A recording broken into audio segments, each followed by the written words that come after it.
Want to go check out the room? Let's do it. All right, let's go for it. Walk this way.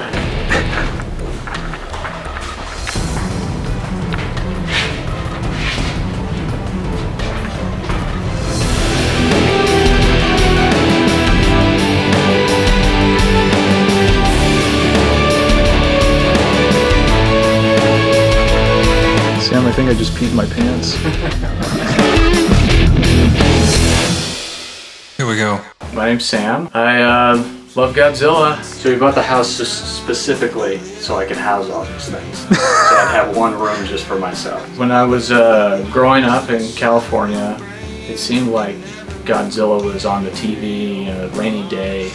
It's the campy 70s stuff. So I always loved Godzilla, and that aspect is like a fun thing as a kid. I got older and I was looking for a Christmas present for my friend. He's into Spawn and all these other things. So I'm in the mall and I'm just wandering around, going to KB toy stores. There's a Godzilla, and then there's a King Ghidorah, and then a Mothra. I'm like, holy crap, look at all this stuff. So I get him this Godzilla, and it has like a motion sensor in it, and you turn it on, the motion sensor, when you pass it, it'll roar or something like that. Christmas Day, he calls me and he's like, holy crap, Sam, this is totally cool. This is the best Christmas present ever. I can't believe it, all this stuff. So I'm like, yeah, I bought like 2 for myself. And we're like, I can't believe they're doing toys now. Yeah, this is an original restored. This was in bad shape when I first got it. The crease lines or fold lines were pretty prominent. When I had it restored, I had it on a linen back with acid-free paper. This is signed by Akira Takarada down here. This is a reprint, but or a reissue, it's hard to find. It's Godzilla vs. Sea Monster. I believe the re-release, usually when something was re-released back then, they would do a different poster. This is the original speed poster of the Godzilla vs. Gigan. These are the Bandai Island figures. They did a first release, and then they did a second release with the green tags. And then they had the Monster series, one of the first releases of Titanosaurus, the first release of the small Burning, and then the first release of the small Junior, 74 or 75. Yeah, 75 Mechagodzilla. Differences between the 74 and the 75, mainly MG2. Well, these are the theater versions of the 94-95 Godzilla vs. Destroyer. This one here is signed by Robert Scott Fields. Oh, wow. And signed by the director of the movie. They were at a G-Fest as well.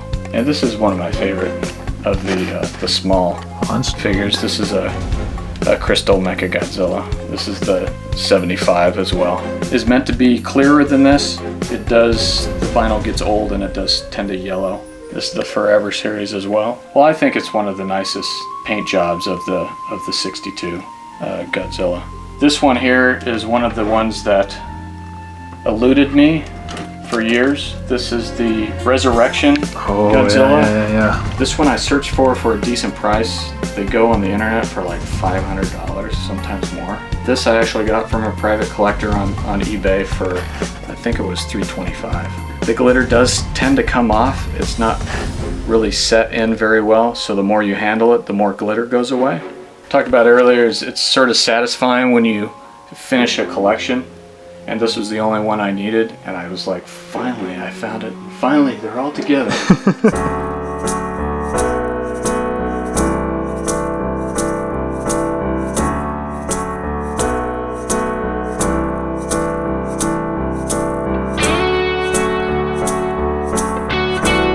Well, Dave, his real name was Sean David Cochran. Him and I had been friends since, I guess we were 15, 16. We met at this place in Ramona, California. Let's just say I had some problems growing up as a teenager, so this was a home for, we had counseling and to work things out with family members and stuff. So we met there, and then he was actually, it was a funny story because I lived down in California, and this was in Ramona, which is like San Diego.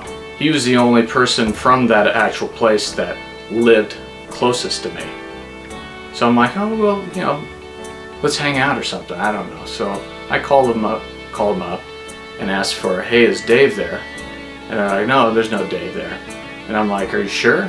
His first name's Sean, but there was like 4 Seans at this place. So he went by Dave, which is his middle name. So I knew him by Dave. So they're like, oh, so he grabs the phone and he's like, hey. And I'm like, hey, it's Sam, what's up? And you know, we just sort of started hanging out from there. So we've known each other for at least 10 years until the Godzilla stuff happened. And he passed away in 2004, and he had a disease called Huntington's chorea, which affects your muscles. I guess you could say it's a cousin or relative or something of MS. So it's degenerative. There's no cure, and it basically shuts down your muscles, your speech. And you know, it was a little rough to watch because you do see things and know that mental capacities do reduce in some aspects, but he was always still Dave. His sister developed the same, or had the same thing. She passed away a couple years ago. But you know, so it's different in other people, the way it reacts. With Jessica, his sister, hers was, she more lost her personality and just became a shell of a person. But Dave was always there, and our greeting for a number of years was this. I think what he loved most about it is that Godzilla always comes back. So he's always up again, so he recharges and is alive. I don't know if it's something in the back of Dave's head that, you know, he knew that he wasn't long for this world, that he wished maybe that he'd be back, you know. You know, in some aspects I think Dave visits me every once in a while. There was last year, or this last Christmas, and I have Godzilla ornaments. You can see them in the background somewhere. There's this ornament that just started going by itself. I mean, no explanation. I don't know, probably the mechanism was stuck, but nobody had touched it for like days. Nobody had pushed a button to check it out. But all of a sudden it started going, and then going, and then going. And it was probably one of Dave and our favorite movies that we would watch every 4th of July. It was the 70s, Godzilla versus Mechagodzilla, and the terror of Mechagodzilla. We would watch those just about every 4th of July. We'd set off these big fireworks after watching Godzilla versus Mechagodzilla. I know that those movies he loved, and I know that he liked Godzilla versus Destroyer. And the last movie that we saw together was Godzilla GMK. And that actually was the last movie that we saw in the theater at G-Fest in 2003. Oh, wow. So yeah, so this year will be 10 years since our first G-Fest. And so that's a nice little thing. That's one of the reasons why we're going this year, is because it's our 10-year anniversary. We will only miss 3 of the last 10.